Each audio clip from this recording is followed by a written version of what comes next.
নমস্কার, সিপিআইএম ডিজিটালে আপনাদের স্বাগত। আপনারা সবাই জানেন যে ইলেকটোরাল বন্ড নিয়ে এখন দেশ জুড়ে আলোড়ন পড়ে গেছে সুপ্রিম কোর্টের নির্দেশের পর, এবং সুপ্রিম কোর্ট ইতিমধ্যেই ইলেকটোরাল বন্ডকে অসাংবিধানিক বলে জানিয়েছে এবং বন্ধ করার নির্দেশ দিয়েছে, এবং এসবিআইকে বাধ্য করেছে সমস্ত তথ্য নির্বাচন কমিশনের কাছে জমা দেওয়ার। আজ আমাদের সঙ্গে ইলেকটোরাল বন্ড সংক্রান্ত আলোচনায় আছেন সিপিআইএম সাংসদ কমরেড বিকাশ রঞ্জন ভট্টাচার্য। বিকাশ দা, নমস্কার। সিপিআইএম ডিজিটালে স্বাগত। যেহেতু আলোচনাটা পুরোপুরি ইলেকটোরাল বন্ড নিয়ে, একদম প্রথমেই যেটা আপনার কাছে জানতে চাইবো যে দেশ জুড়ে মূল এখন আলোচনার মূল ইস্যু হয়ে গেছে ইলেকটোরাল বন্ড, কিন্তু মানুষের কাছে, সাধারণ মানুষের কাছে অনেকে বুঝতে পারছেন না। এটা খুব জটিল কিছু না। সাধারণভাবে বললে বোঝায় ইলেকট্রাল বন্ড হচ্ছে যেমন আমরা আলুর বন্ড যেমন আলু চাষিরা দেন যখন তারা কোল্ড স্টোরেজে রাখেন, অর্থাৎ আমি এই টাকাটা দিলাম, সেই টাকাটার জন্য আমি একটা কাগজ পেলাম যে এত টাকা আমি দিয়েছি। ইলেকট্রাল বন্ডটা হচ্ছে যে নির্বাচনী সংক্রান্ত বলা হয়, ইলেকট্রাল সংক্রান্ত যে কেউ টাকা দিতে পারবেন, তারা ব্যাংকে টাকা দেবেন, তাদের নাম ঘোষণা করা হবে না এবং কাদের টাকা দিচ্ছেন তাদের নাম ঘোষণা করা হবে না। সবচেয়ে আপত্তির এইটাই প্রথম সিপিআইএম থেকে করা হয় যে এই গোপনীয়তা কেন।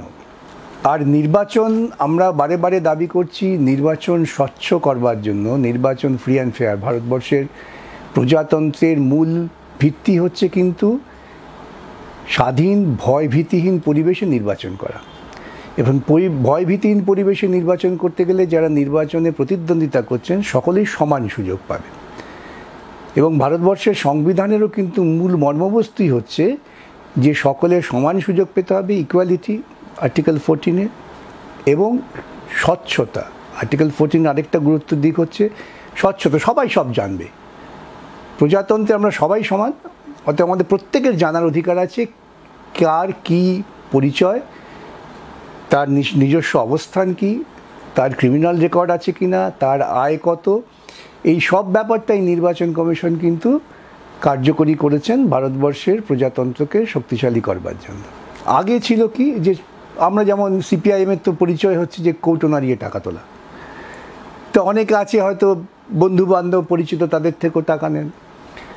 তো নির্বাচন কমিশন বলেছিলেন যে 20,000 টাকার বেশি হলে পরেই তাহলে তার ব্যাংক অ্যাকাউন্ট, প্যান কার্ড, অর্থাৎ চেষ্টা ছিল স্বচ্ছতা বজায় রাখা। বিজেপি ক্ষমতায় এসে তারা দেখলেন যে এই স্বচ্ছতা বজায় থাকতে তাদের পক্ষে তো অসুবিধে, কেন তাদের টাকার সোর্সটা তো ভিন্ন। তখন তারা একটা আইন করে বললেন যে ইলেকট্রাল বন্ড কেনা যাবে, যে রাজনৈতিক দল তারা নেবেন তাদের পরিচয় গোপন রাখা হবে, আর যদি কেউ বন্ড না তোলেন তাহলে সেই টাকাটা চলে যাবে পিএম কেয়ার্স ফান্ডে। আচ্ছা, একটা কথা দেখবেন খুব বাজারে চলছে যে ইলেকট্রাল বন্ডের দুর্নীতিটাও শিশু পিএম কেয়ার্স বন্ডের দুর্নীতির তুলনায়। সেই বিষয় সম্পর্কেও আমাদের পার্টির তরফ থেকে আমাদের পার্টির সেক্রেটারি দেখবেন তিনি বলছেন যে পিএম কেয়ার্স বন্ডটাও আমাদের তার স্বচ্ছতা জানতে হবে। তাহলে কে টাকা দিল, সে টাকা দেওয়ার পেছনে তার কোনো স্বার্থ আছে কি না, কত টাকা দিল, কোটি কোটি টাকা, এটা 5 টাকা 10 টাকা না। তাদের যদি পরিচয় গোপন রাখা হয় তাহলে তো স্বচ্ছতা হলো না। তাই একটা অনেস্ট লোক সে নির্বাচনে প্রতিদ্বন্দ্বিতা করতে পারবে না, কেন টাকার তো একটা প্রভাব আছে। যেহেতু ভারতবর্ষের মানুষ অনেক গরিব, তাদের মধ্যে অসাম্য আছে, মানুষের ব্যক্তিগত চাহিদা প্রয়োজন এত বেশি, সে টাকা দিয়ে ভোট কেনা যায় আমাদের দেশে রাজ্যে, সবাই জানেন সেটা। সিপিআইএম সেই জন্যেই প্রথম থেকে মামলা করলেন যে এই যে অস্বচ্ছতা মূলত, এবং যে যা খুশি টাকা দিতে পারবে। আগে নিয়ম ছিল কি কোম্পানিগুলো টাকা দিতে পারতেন, কিন্তু তাদের যে সামগ্রিক মুনাফা, একটা কোম্পানি যারা ব্যবসা করেন তো ব্যবসার মুনাফা আছে, মুনাফার শতকরা 4.2 পরিমাণ টাকা দিতে পারবে। অর্থাৎ সেখানেও একটা সীমা ছিল যে তুমি যা খুশি টাকা দিয়ে আমি নিয়ন্ত্রণ করব না। আর আমাদের ভারতবর্ষের বুকে আরেকটা খুব গুরুত্বপূর্ণ জিনিস লক্ষ্য করবেন যে যত মিডিয়া আছে, প্রিন্সিপাল মিডিয়া, সমস্ত মিডিয়া প্রায় 80 থেকে 90% মিডিয়া নিয়ন্ত্রণ করেন পুঁজিপতিরা। এখন সাম্প্রতিক উদাহরণ দেখেছেন এনডিটিভি। এনডিটিভি ভারতবর্ষের মানুষের কাছে পরিচিত ছিল একটা স্বাধীন সংবাদ পরিবেশক হিসেবে, তাকে আদানি কিনে নিলেন ব্যবসাগত কারণে, তাদের অনেক অসুবিধে। যেই কিনে নিলেন সঙ্গে সঙ্গে যারা সৎ সাংবাদিক তারা অনেকেই পদত্যাগ করলেন, আর এনডিটিভি সংবাদ পরিবেশনের কায়দাও পাল্টে গেল। তা এই প্রচার মাধ্যম মানুষের মনকে নিয়ন্ত্রণ করে, চিন্তাকে নিয়ন্ত্রণ করে। এই চিন্তাকে নিয়ন্ত্রণ করতে গেলে প্রচার মাধ্যমের যেমন প্রভাব আছে, টাকারও প্রভাব আছে। ইলেকট্রাল বন্ড তৈরি হলো একেবারে গোপনে, পুঁজিপতিরা তাদের পছন্দের দলকে টাকা দেবেন সেজন্যেই। সুপ্রিম কোর্টে মামলা হলো, 6 বছর পর সুপ্রিম কোর্ট রায় দিয়েছেন, এবং সুপ্রিম কোর্ট সঙ্গত কারণে বলছেন অসাংবিধানিক। কেন অসাংবিধানিক? যে প্রজাতন্ত্রে এবং আমাদের সংবিধানে যদি সমতার দৃষ্টিভঙ্গিতে আমার চলতে হয়, তাহলে অসাম্য তৈরি করতে পারে এমন কাজকে রাখা যাবে না, বিশেষ করে নির্বাচনের ক্ষেত্রে। আর কি? গোপনীয়তা। এই গোপনীয়তা প্রকৃতপক্ষে দুর্নীতির জন্ম দেয়। এবং এরও আগে সুপ্রিম কোর্টে একটি মামলায় যখন লোকপাল নিয়ে আলোচনা হয়েছিল, বলেছেন যে করাপশন হচ্ছে ক্যান্সার, প্রজাতন্ত্রের পক্ষে একটা ক্যান্সার, যে প্রজাতন্ত্রের সমস্ত খুঁটিগুলোকে সে ধীরে ধীরে খুন করে ফেলে। অতএব আমাদের একটা করাপশন ফ্রি সিস্টেম তৈরি করতে হবে। এই দৃষ্টিকোণ থেকে সুপ্রিম কোর্ট বললেন এটা অসাংবিধানিক। এবং অসাংবিধানিক বলার সঙ্গে সঙ্গে যেটা সুপ্রিম কোর্ট করলেন, আমার মতে সুপ্রিম কোর্টের বলা উচিত ছিল যে সবাই টাকা ফেরত দিয়ে দাও। কারণ অসাংবিধানিক মানে হচ্ছে শুরু থেকেই বেআইনি। টাকা ফেরত দিতে বললে খুশি হতাম, আমি অনেক জায়গায় বলেছি। কিন্তু যাই হোক, সুপ্রিম কোর্ট বললেন না, এখন তথ্যটা প্রকাশ করতে হবে, সাধারণ মানুষ জানবেন যে কারা টাকা দিয়েছে, কাদের দিয়েছে। এবং এই তথ্য প্রকাশের যখন সুপ্রিম কোর্ট নির্দেশ দিলেন, স্বভাবতই বিজেপি ভীত সন্ত্রস্ত হয়ে পড়ল। এবং ভীত সন্ত্রস্ত হওয়ার পরিণতি দেখবেন, স্টেট ব্যাংকের মতো একটা এরকম সংগঠন যার ব্যাংকিং ব্যাপ্তি প্রায় পৃথিবী জুড়ে, তারা একটা তথ্য দেওয়ার নির্দেশে বললে আমাকে আরও 4 মাস সময় দিতে হবে। উদ্দেশ্যটা কি? নির্বাচনটা পার করে দেওয়া। যাই হোক, সুপ্রিম কোর্ট সেটা গ্রহণ করেননি। এমনকি স্টেট ব্যাংকের যিনি আইনজীবী, তাকে সুপ্রিম কোর্ট যথেষ্ট কড়াভাবেই মন্তব্য করেছেন। এই তথ্য প্রকাশের পর আজকে কিন্তু সাধারণ মানুষ ভাবতে শুরু করছেন যে তাহলে একটা কোম্পানি যে দেখাচ্ছে তার লস হচ্ছে, দেখানো মানে সে শেয়ার হোল্ডারদের কম টাকা দিচ্ছে, শ্রমিক কর্মচারীদের বলছে তোমাদের বেতন দিতে পারবো না, ভাতা দিতে পারবো না, ইনসেন্টিভ দিতে পারবো না।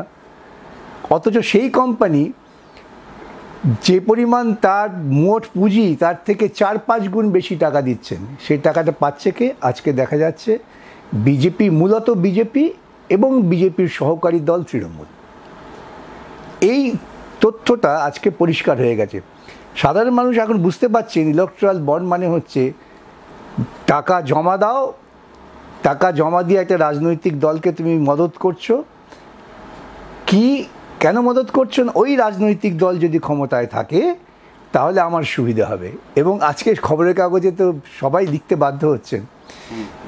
এবং শেষ পর্যন্ত ওদের যে ইউনিট আইডেন্টিফিকেশন মার্ক যেটা স্টেট ব্যাংক দিয়েছেন, তারপর যে তথ্য এসেছে, আমি একটি সংবাদ মাধ্যমে দেখছিলাম পোর্টালে, যে নাম না জানিয়ে প্রায় 600 কোটি টাকা একটা সংগঠন দিয়েছে। তাহলে এই যে 600 কোটি টাকা যিনি দিলেন, যার আইডি পাওয়া যাচ্ছে না, মানে তার নেম নট ডিসক্লোজড, সে নিশ্চয়ই একটা খুব বড় পুঁজিপতি। এবং সেই টাকাটা পুরোপুরি বিজেপি পেয়েছে। এবং বিজেপির সঙ্গে সাম্প্রতিককালে আমরা জানি আদানির যে ঘনিষ্ঠতা, প্রকৃতপক্ষে আমরা তো সংসদে গলা ফাটিয়েছিলাম, মোদানি তদন্ত চেয়েছিলাম, সে তদন্ত করতে তারা ভয় পাচ্ছিলেন।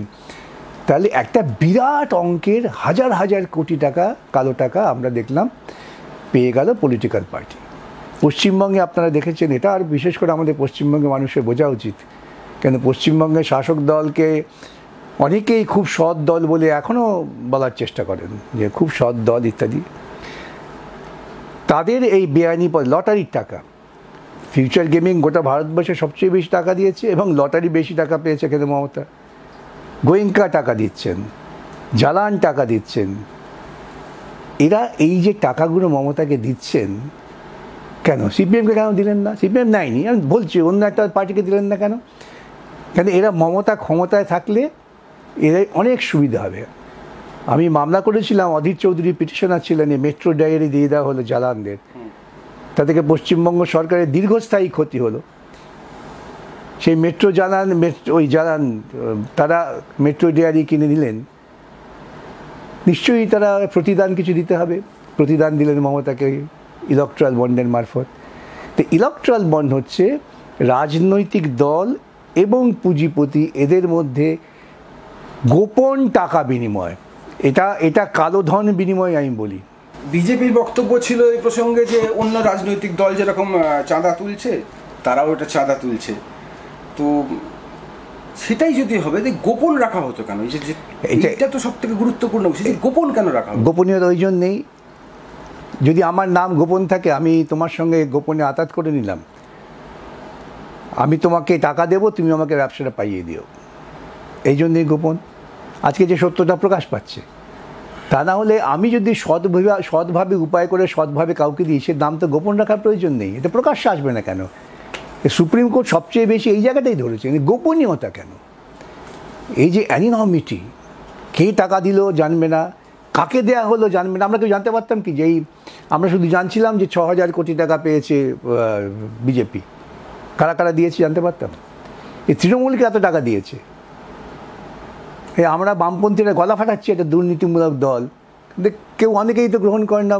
কলমচিরা, ভাড়া করা কলমচি এখনও লিখে যাচ্ছেন কাগজে, নাম করবো না, বড় বড় সংবাদপত্র মমতার হয়ে সওয়াল করে যাচ্ছেন। তাদের উদ্দেশ্যটা কি? এই যত দুর্নীতিবাজ প্রশাসক ক্ষমতায় থাকবে তত তাদের মুনাফা বৃদ্ধি হবে, আন্দোলন হবে না। মমতা ক্ষমতায় থাকলে শ্রমিকদের ধর্মঘট করতে দেবো না, বেতন বৃদ্ধির আন্দোলন চলবে না, তো মালিকের সুবিধে, সেই মালিক তাকে টাকা দিয়ে পুষবে। এটাই হচ্ছে মূল থিওরি।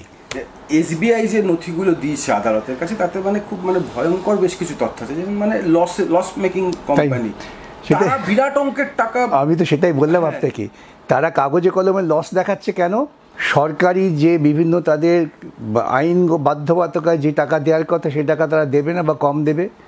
শ্রমিক কর্মচারীদের দাবি উঠলে বলবো আমরা কি করব, আমাদের কোম্পানি লসে যাচ্ছে, তোমাদের কি করে দেবো, বোনাস কি করে দেবো, বেতন কি করে বৃদ্ধি করব, তোমরা লড়াই করলে বন্ধ করে দেবো। আর শ্রমিক কর্মচারী লড়াই করতে না পারে, সরকার বলছে শ্রমিক কর্মচারীকে তুমি লড়াই করবে না, ধর্মঘট করবে না, তুমি সিটু করতে পারবে না, এই প্রবণতা। এবং আমি বলি একটা সাম্প্রতিক প্রসঙ্গতে এসে যায়, আইটিসি ইউনিয়ন, ছোট্ট একটা ইউনিয়ন, তার 350 মাত্র কর্মী, সেই ইউনিয়নে প্রতিদ্বন্দ্বিতা হবে রিকগনিশনের জন্য আইনত, সব ঠিক। ভোটের 2 দিন আগে হঠাৎ ফতোয়া এলো ভোট করা যাবে না, তারপর আদালতে গিয়ে সেই ভোটের নির্দেশ করা হলো, আজকে ফলাফল বেরিয়েছে, ওখানে 80% ভোট পেয়েছে সিটু। তাহলে এখন এই করবো না আমরা? তাহলে আমার যদি পুলিশ থাকে, পুলিশ যদি বলে আমি সাহায্য দেবো না, তাহলে ভোট হবে না, গণ্ডগোল হবে। এই সমস্ত পরিকল্পনাগুলো করি, এই কাজগুলো এরা করে। আরও একটা তথ্য এই ইলেকট্রাল বন্ডের সংক্রান্ত, যে এসবিআই যেগুলো জমা দিয়েছে তার থেকে জানা যাচ্ছে যে যারা যারা ডোনেশন দিয়েছে ইলেকট্রাল বন্ডে, সেই তাদেরকে কর্পোরেট ট্যাক্সে একটা বিশাল অঙ্কের ছাড় দেওয়া হয়েছে। হ্যাঁ, এছাড়া এই যে ওষুধ কোম্পানি, রান্নার গ্যাসে ভর্তুকি কমিয়ে যে কোম্পানিগুলোকে করা, ওষুধ কোম্পানি কী পরিমাণ ওষুধের দাম বাড়িয়েছে, মানুষ তো অসহায়, ওষুধ কিনতেই হয়। যদি আপনারা একটু সার্ভে করেন দেখবেন ওষুধ কোম্পানি প্রতিটা ওষুধের দাম এত বাড়িয়েছে, সেই সব ম্যানুফ্যাকচারাররা যারা ইলেকট্রাল বন্ডে টাকা দিয়েছে। সে টাকা কাকে দিয়েছে? মূলত টাকা দিয়েছে বিজেপিকে। আর আমি বলি বিজেপির সহকারী মমতা সেকেন্ড, ভাবতে পারেন? ডিএমকের মতো অত বড় একটা শক্তিশালী দল, তারাও টাকা পেয়েছে কিন্তু অল্প। এনসিপির মতো দল,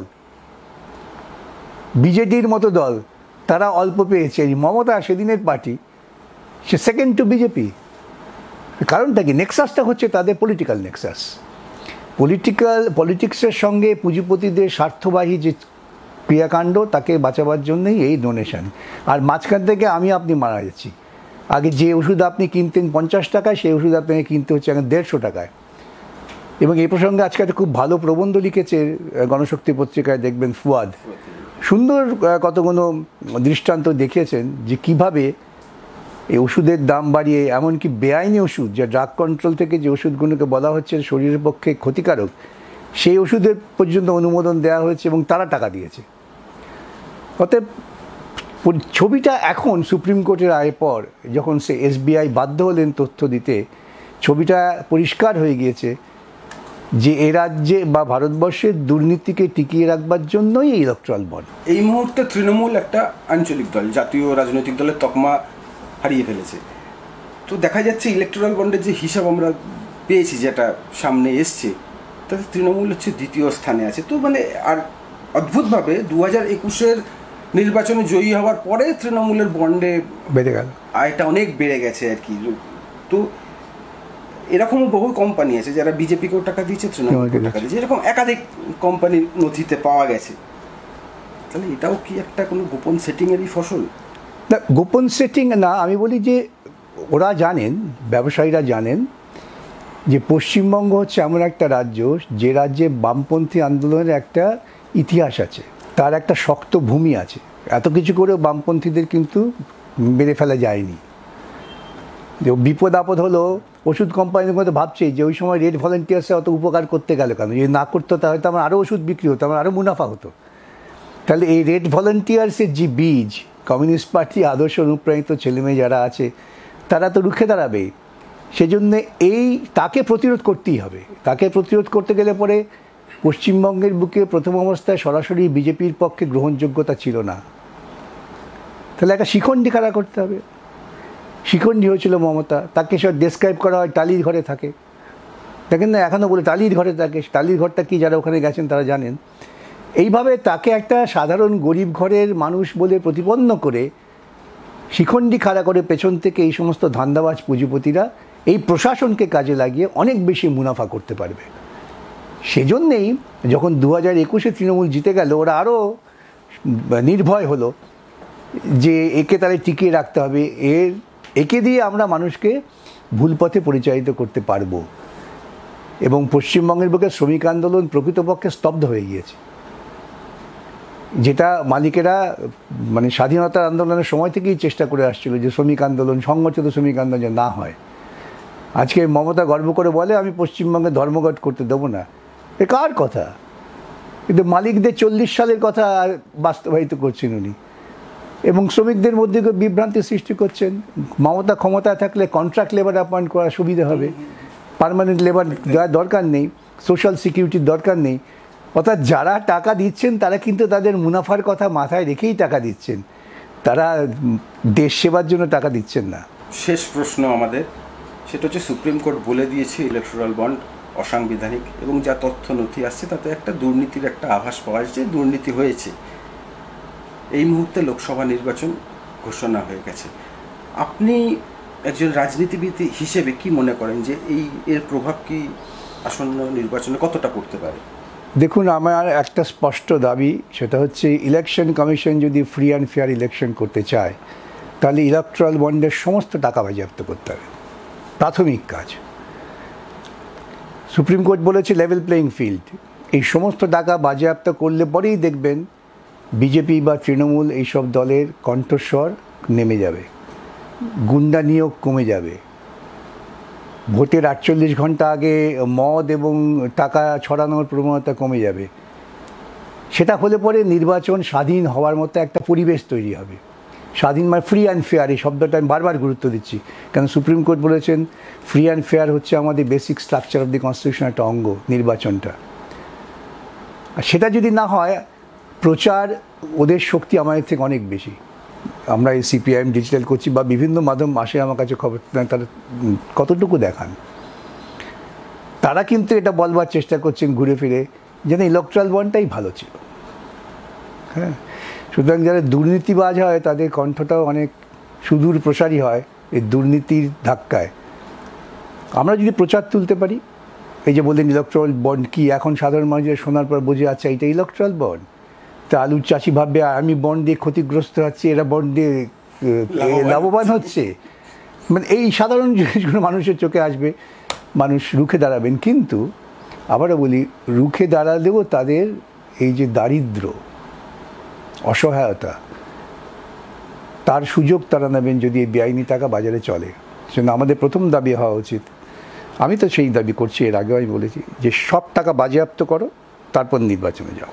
বিকাশ দা, আপনাকে অনেক অনেক ধন্যবাদ সিপিআইএম ডিজিটালে এতটা সময় দেওয়ার জন্য। নমস্কার। আপনারাও চোখ রাখুন সিপিআইএম ডিজিটাল।